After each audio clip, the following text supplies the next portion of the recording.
Hello, ಶುಭೋದಯ ಎಲ್ಲರಿಗೂ. ಎಲ್ಲರೂ ಹೇಗಿದ್ದೀರಾ? ಐ ಹೋಪ್ ಎಲ್ಲರೂ ಚೆನ್ನಾಗಿದ್ದೀರಾ ಅಂತ ಭಾವಿಸ್ತಾ ನಾವು ಕೂಡ ಚೆನ್ನಾಗಿದ್ದೀವಿ. ನಾನಿವತ್ತು ಅಪ್ಲೋಡ್ ಮಾಡ್ತಿರೋದು ಸಂಡೆಯ ಲಾಗ್ ಆಗಿರುತ್ತೆ. ಸಾಟರ್ಡೆ ಏನೋ ಕೆಲಸ ಇತ್ತು ಸ್ವಲ್ಪ ಅಂತ ಮೈಸೂರಿಗೆ ಬಂದಿದ್ವಿ. ಸಂಡೇ ಇರೋದ್ರಿಂದ ನಿಧಾನಕ್ಕೆ ಹೋಗೋಣ ಕೆಲಸ ಮುಗಿಸ್ಕೊಂಡು ಅಂತ ರೂಮಲ್ಲೇ ಹಾರ್ಟ್ ಆಗಿದ್ವಿ. ಮತ್ತು ಸನ್ರೈಸ್ ತುಂಬ ಚೆನ್ನಾಗಿ ಕಾಣಿಸ್ತಾ ಇತ್ತು. ಆಗ ಟೈಮು ಒಂದು 5:45 6 ಗಂಟೆ ಹತ್ತತ್ರ ಆಗಿತ್ತು. ಇನ್ನೂ ತುಂಬ ಬೆಳಕೇನಾಗಿರಲಿಲ್ಲ. ನೋಡೋಕ್ಕಂತೂ ತುಂಬ ಚೆನ್ನಾಗಿ ಅನ್ನಿಸ್ತಾ ಇತ್ತು.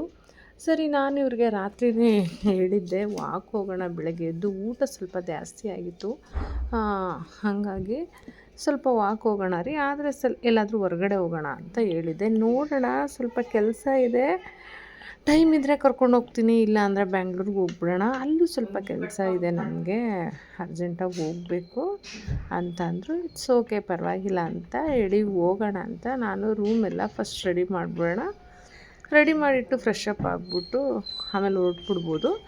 ಒಂದು ರೌಂಡ್ ಆಚೆ ಹೋಗ್ಬರೋಣ, ಚೆನ್ನಾಗಿರುತ್ತೆ ಅಂತ ನಾನು ಇವ್ರಿಗೆ ರಿಕ್ವೆಸ್ಟ್ ಮಾಡಿದೆ. ಬೆಂಗಳೂರಲ್ಲೂ ಮಲ್ಗಕ್ಕೆ ಬಿಡಲ್ಲ, ಮೈಸೂರಲ್ಲೂ ಮಲ್ಗಕ್ಕೆ ಬಿಡಲ್ವಾ, ಸರಿ ನಡಿ ಆಯಿತು ಅಂತ ಹೇಳಿ ಕರ್ಕೊಂಡು ಹೋದರು. ಅವರು ರೆಡಿ ಆಗ್ತಾನೆ ಇದ್ದರು, ನಾನು ರೆಡಿ ಆಗಿದ್ದೆ. ಅಷ್ಟೊತ್ತಿಗೆ ಸ್ವಲ್ಪ ಬೆಳಕಾಗಲಿ ಅಂತ ಹೇಳಿದ್ದಕ್ಕೆ ಆಯಿತು ಅಂತ ಮೊಬೈಲೆಲ್ಲ ಚಾರ್ಜ್ಗೆ ಹಾಕ್ಕೊಂಡು ವೆಯ್ಟ್ ಮಾಡ್ತಾಯಿದ್ವಿ. ಇನ್ನು ಬ್ಯಾಂಗ್ಳೂರಲ್ಲಿ 1 2 ವೀಲರ್ ನಿಲ್ಲಿಸೋಕ್ಕೂ ಜಾಗ ಇರೋದಿಲ್ಲ, ಅಷ್ಟು ಸಿಕ್ಕಾಪಟ್ಟೆ ಇಕ್ಕಟ್ಟು ಅನಿಸುತ್ತೆ. ಮೈಸೂರಲ್ಲಿ ನೋಡಿ ನೀವು, ಟ್ಯಾಕ್ಟ್ರು ಮತ್ತು ಕಾರು, ಅಲ್ಲೇ ಕಂಟೈನರು ಎಲ್ಲನೂ ಅಲ್ಲೇ ಇಟ್ಕೊಂಡಿರೋ ಅಂಥದ್ದು. ಅಂದರೆ ವಿಶಾಲವಾಗಿರುತ್ತೆ ಮತ್ತು ಕೂಲಾಗಿರುತ್ತೆ ಅಂತ, ಅಂದರೆ ಅದು ಮನೆ ಕಟ್ಟೋವರೆಗೂ ಯೂಸ್ ಆಗ್ತಾ ಇರುತ್ತೆ. ಒಂಥರ ತಂಪಾಗಿರುತ್ತೆ. ಮೈಸೂರು ಅಂದರೆ ಕೂಲು. ಬೆಂಗಳೂರಿಂದ ಮೈಸೂರಿಗೆ ಹೋದವ್ರಿಗೆ ಬರೋಕ್ಕೆ ಇಷ್ಟ ಆಗಲ್ಲ. ಮೈಸೂರಿಂದ ಬೆಂಗಳೂರಿಗೆ ಬಂದರೆ ಬೇಗ ಹೊರ್ಟೋಗ್ಬೇಕು ಅನಿಸುತ್ತೆ. ಅವ್ರು 1 ನಿಮಿಷ ಇರೋದಿಲ್ಲ. ಈ ಟ್ರಾಫಿಕಲ್ಲಿ ಹೆಂಗಿರ್ತೀರಾ, ಹೆಂಗೆ ಬಾಳ್ತೀರಾ ಅಂತಲೇ ಕೇಳ್ತಾ ಇರ್ತಾರೆ. ಅದು ಸತ್ಯ, ಅವ್ರಿಗೆ ಅದು ಅಡ್ಜಸ್ಟ್ ಆಗಿರಲ್ಲ. ನಮ್ಗೆ ಇಲ್ಲಿದ್ದು ಇದು ಅಡ್ಜಸ್ಟ್ ಆಗಿರುತ್ತೆ. ಮೈಸೂರಿಗೆ ಹೋಗಿ 2 ದಿನದ ಮೇಲೆ ನಮಗೆ ಬೋರ್ ಆಗಿಬಿಡುತ್ತೆ. ಯಾಕೆಂದರೆ ನಾವು ಈ ವಾತಾವರಣಕ್ಕೆ ಅಡ್ಜಸ್ಟ್ ಆಗಿಬಿಟ್ಟಿರ್ತೀವಿ. ಹಾಗಾಗಿ ಏನೂ ಮಾಡೋಕ್ಕಾಗಲ್ಲ. ನಾವೆಲ್ಲಿರ್ತೀವೋ ನಾವು ಹಾಗೆ ಹೊಂದ್ಕೊಂಡು ಹೋಗ್ತಾ ಇರ್ತೀವಿ. ಇನ್ನು ಸ್ವಲ್ಪ ಬೆಟ್ಟದ ಕಡೆ ಹೋಗೋದ್ರಿಂದ ಚಳಿ ಇತ್ತು ಅಂತೇಳಿ ನಾನು ಸ್ವೆಟರ್ನ ವೇರ್ ಮಾಡಿಕೊಂಡೆ.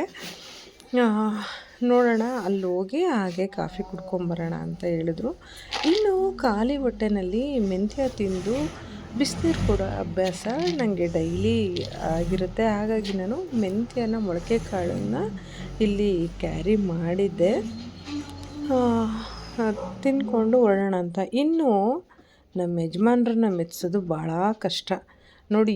ಏನೇ ಕೆಲಸ ಮಾಡಿ ಬೆಡ್ಶೀಟೆಲ್ಲ ಮಡಚಿ ನಾನು ಇಟ್ಟಿದ್ದೀನಿ, ಒಪ್ಪಲ್ಲ ಅವರು. ಇನ್ನೊಂದು ಸಲ ಬಂದು ನೀಟಾಗೆಲ್ಲ ಫೋಲ್ಡ್ ಮಾಡಿ ಅದನ್ನು ಕರೆಕ್ಟ್ ಮಾಡಿ ಆಮೇಲೆ ಹೊರಡೋಣ ಅಂತ. ಏನೂ ಮಾಡೋಕ್ಕಾಗಲ್ಲ ಗುರು. ಮತ್ತು ನಾವು ಹೊರಟ್ವಿ. ನೋಡಿ ಎಷ್ಟು ವಿಶಾಲವಾಗಿದೆ ಅಂತ ಹೇಳಿದ್ನಲ್ಲ ಮೈಸೂರು ರೋಡ್ಗಳು. ಹಾಗೆ ಅಲ್ಲಿಂದ ಕಾಫಿನ ಕುಡ್ಕೊಂಡು ಬಂದ್ವಿ.